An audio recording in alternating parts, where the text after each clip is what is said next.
Focus India cricket team coach రేసులో గౌతమ్ గంభీర్ ముందు వరుసలో ఉన్నాడు.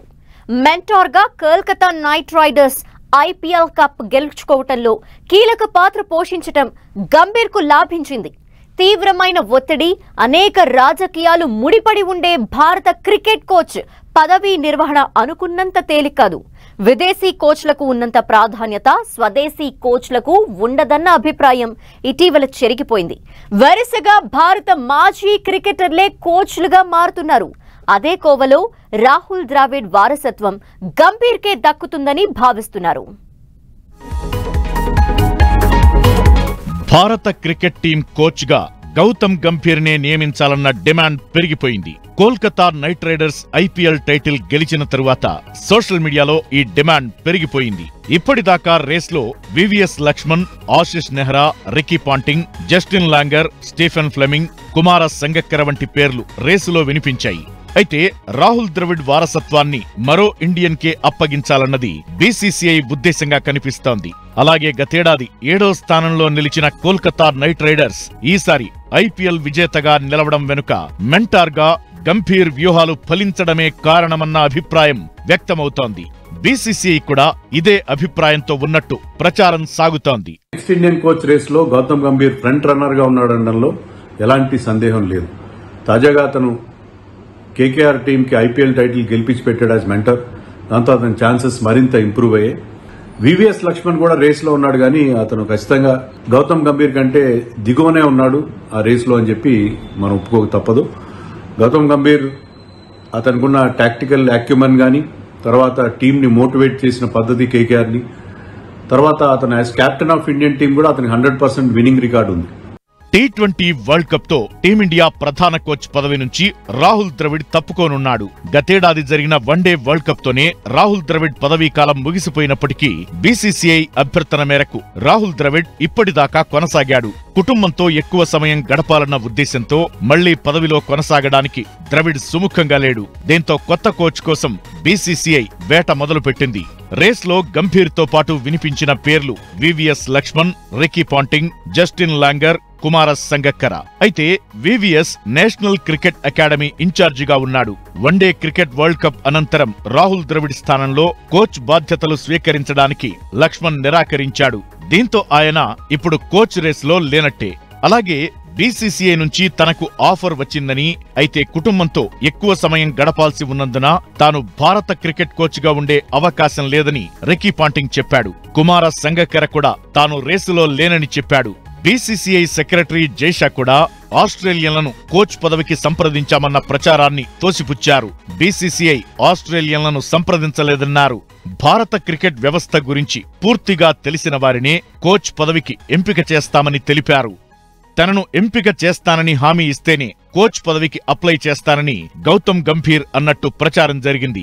రాహుల్ ద్రవిడ్ భారత్ ఏ జట్టుకు కోచ్ గా పనిచేసి అద్భుత ఫలితాలు రాబట్టడంతో టీమిండియా కోచ్ పదవి అతన్ని వెతుక్కుంటూ వచ్చింది. కానీ గంభీర్ అలా కాదు. ఏ జూనియర్ జట్టుకు గంభీర్ కోచింగ్ ఇవ్వలేదు. అయినా ఆయన పేరు రేసులో ముందు వరుసలో ఉంది. గతంలో టీమిండియా ఓపెనర్ గా ఉన్న రికార్డులు, ఐపీఎల్ రికార్డులు, కోల్కతా నైట్ రైడర్స్ మునిగిపోతున్న నౌకలా ఉన్న సమయంలో ఆ జట్టు పగ్గాలు చేపట్టి 2 సార్లు ఛాంపియన్ గా నిలపడం, ఇప్పుడు మెంటార్ గాను అద్భుతాలు సృష్టించడం వంటివి గంభీర్ పేరు ప్రముఖంగా వినిపించేలా చేస్తున్నాయి. ఫారిన్ కోచెస్ విషయంలో వాళ్ళకి ఇబ్బంది ఏంటంటే వాళ్ళ కుటుంబాన్ని వదిలేసి కనీసం ఏడాదిలో 10 నెలల పాటు ఇండియన్ టీంతో ఉండాలి. సో దాంతో అంటే చాలా మంది ఏర్పాటుకు ఇష్టపడిన పరిస్థితి మనకు కనిపిస్తుంది. గౌతమ్ గంభీర్ కోచ్ గా వస్తే ఇండియన్ టీంకి అది చాలా మేలు అవుతుంది. ఎందుకంటే అతని కమిట్మెంట్ అందరికీ తెలుసు, చాలా స్ట్రిక్ట్ గా ఉంటాడు. At the same time players నుంచి మాక్సిమం పొటెన్షియల్ రాబట్టుకోవడం అతనికి తెలుసు. మైదానంలో గౌతమ్ గంభీర్ ఆట తీరు గురించి పక్కన పెడితే వ్యక్తిత్వం పరంగా గమనిస్తే సౌమ్యంగా కనిపించే వివాదాస్పద వ్యక్తిగా గంభీర్ను భావించాలి. దీనికి కారణం అతని ముక్కుసూటి వైఖరి. ఉన్నది ఉన్నట్టు మొహమాటం లేకుండా మాట్లాడతాడు. ఎవరేమనుకుంటారన్నది పట్టించుకోకుండా తాను చెప్పాలనుకున్నది చెప్పేస్తాడు. అలాగే క్రికెట్ అనేది సమిష్టిగా ఆడే ఆట అని, ఏ ఒక్కరికో విజయం క్రెడిట్ ఇవ్వడం తగదన్నది గంభీర్ అభిప్రాయం. 2011 వరల్డ్ కప్ గెలిచిన భారత జట్టులో గంభీర్ సభ్యుడు. అయితే ఆ ఘన విజయం క్రెడిట్ మొత్తం ధోనీ ఖాతాలోకి చేరిందన్నది అంగీకరించి తీరాల్సిన నిజం. గంభీర్ పలుమార్లు ఈ విషయాన్ని తప్పుబట్టాడు. ఫైనల్లో శ్రీలంకపై గంభీర్ 97 పరుగులు చేశాడు. కానీ ఆ పరుగుల గురించి ఎవరూ మాట్లాడలేదు. 5 ఓవర్లలో 6 పరుగులిచ్చిన జహీర్ ఖాన్ గొప్పతనాన్ని గుర్తించకపోవడం కూడా గంభీర్కు ఆగ్రహం తెప్పించిందని రవిచంద్రన్ అశ్విన్ ఓ సందర్భంలో చెప్పాడు. జట్టు అంతటినీ గుర్తించాలని, విజయంలో అందరికీ సమాన ప్రాధాన్యత ఇవ్వాలని గౌతమ్ గంభీర్ చేసే వాదనను సమర్థించేవారు దేశమంతా ఉన్నారు. భారత్ క్రికెట్లో కోచ్కు చాలా ప్రాధాన్యత ఉంటుంది. వన్డే, టీ20, టెస్ట్ జట్టుల్లో ఉండే క్రికెటర్లకు కోచింగ్ ఇవ్వటంతో పాటు జట్టు సెలెక్షన్లోనూ కోచ్ పాత్ర ఉంటుంది. క్రికెట్ కూడా ఒక మతంలా ఉండే భారత్లో కోచ్కు కూడా క్రికెటర్లతో పాటు గుర్తింపు దక్కుతుంది. అదే స్థాయిలో జట్టు ఓడిపోయినప్పుడు విమర్శలు వ్యక్తమవుతాయి. ఓ రకంగా భారత్లో క్రికెట్ కోచ్ పదవి అంటే కత్తి మీద సాము లాంటిదే. మరి ముక్కుసూటి మనస్తత్వం ఉన్న గంభీర్ లాంటి ఆటగాడు కోచ్ పదవిలో ఇమిడిపోగలడా అన్నది తేలాల్సి ఉంది.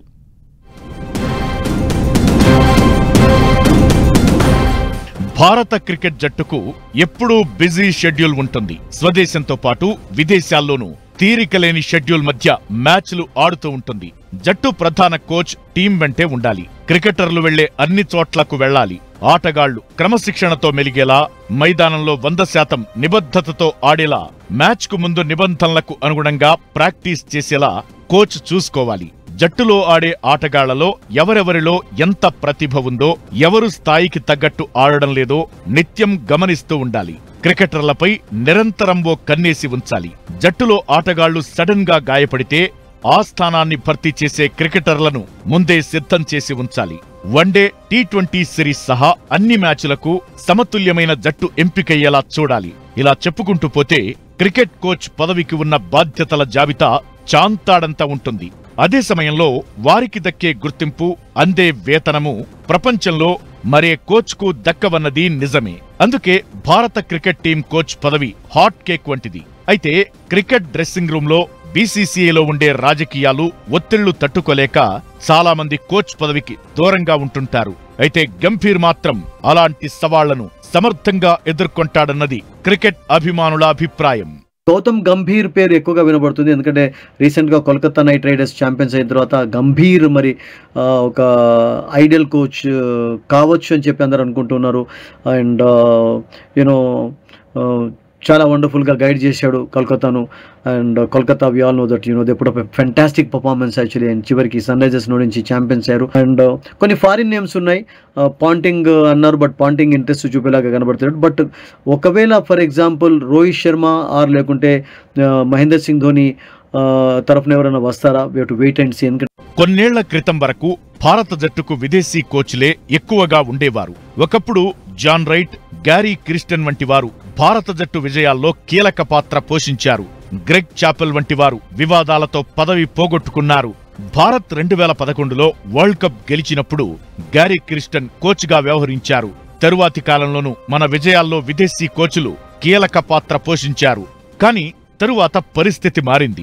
స్వదేశంలో మాజీ మేలిమి క్రికెటర్లకు అవకాశం ఇవ్వకుండా విదేశీయులకు పెద్దపీట వేస్తోందన్న విమర్శలను పరిగణలోకి తీసుకున్న బీసీసీఐ స్వదేశీ కోచ్లపై దృష్టి పెట్టింది. అనిల్ కుంబ్లే, రవిశాస్త్రి, సంజయ్ బంగర్, రాహుల్ ద్రవిడ్ వంటి వారు వరుసగా కోచ్లుగా ఉంటున్నారు. విరాట్ కోహ్లీ మద్దతుతో రవిశాస్త్రి 2017 నుంచి 2021 వరకు కోచ్గా కొనసాగాడు. తరువాత ద్రవిడ్ ఆశించకపోయినా అప్పటి బీసీసీఐ అధ్యక్షుడు సౌరవ్ గంగూలీ ఒప్పించి అతన్ని కోచ్ చేశాడు.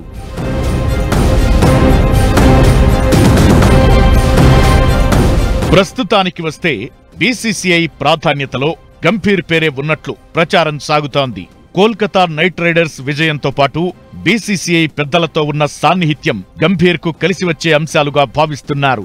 ముక్కుసూటి మనస్తత్వం ఉండే గంభీర్ మొహమాటాలకు పోకుండా జట్టులో అత్యుత్తమ ప్రతిభను వెలికితీస్తాడని బీసీసీఐ నమ్ముతున్నట్టు తెలుస్తోంది. కోచ్ ఏడాదిలో 10 నెలలు జట్టుతో పాటు ప్రయాణం చేయాల్సి ఉంటుంది. 2027 వరల్డ్ కప్ కు ఇప్పట్నుంచే టీమిండియాను సన్నద్ధం చేయాల్సి ఉంటుంది. దీని ముందుట ఆయన 12 years బ్యాక్ ఆయన కెప్టెన్సీలో కేకేఆర్ గెలిచింది. ఒక ఫ్యాంటాస్టిక్ మెంటర్ అండ్ కోచ్ కూడా మనం చెప్పొచ్చు. ఆయన ఒక ఛాన్స్ ఉన్నది, ఆయన రేస్ ఉన్నాడు as a coach for Indian team. So definitely Rohit Sharma captain definitely ఆయనకి రెస్పెక్ట్ ఇచ్చి ఆయన సీనియర్ ప్లేయరు, డెఫినెట్లీ ఆయన సపోర్ట్ చేస్తారని మనం అనుకుంటున్నాం. డెఫినెట్లీ బీసీసీఐ ఒక గైడ్ లైన్స్ ఇస్తుంది. సో డెఫినెట్లీ ఒక మంచి ఛాన్స్ ఉన్నది. బట్ గౌతమ్ గంభీర్, రాహుల్ ద్రావిడ్ కూడా ఉన్నాడు. వాళ్ళు యూఎస్లో వాళ్ళు యాజ్ అ టీమ్ వాళ్ళు వెళ్ళారు. సో డెఫినెట్లీ ఆయనకి రీప్లేస్మెంట్ గౌతమ్ గంభీరే ఉన్నాడు. ఎందుకంటే కేకేఆర్ టీమ్ ఒక ఫ్యాంటాస్టిక్ విక్టరీ తోటి 8 వికెట్. ఇప్పటికే ఐపీఎల్ మెంటార్గా గంభీర్ తన ముద్రను వేశాడు. విజయాల క్రెడిట్ జట్టు అంతటికీ ఇవ్వాలన్న తన వైఖరిని కోల్కతా మెంటార్గా ప్రదర్శించారు. Sunil Narine, Phil Salt, Andrei Russell గురించి అందరూ మాట్లాడుతుంటే వెంకటేష్ అయ్యర్, వైభవ్ అరోరా, హర్షిత్ రాణా వంటి వారి గురించి గంభీర్ చెబుతుంటాడు.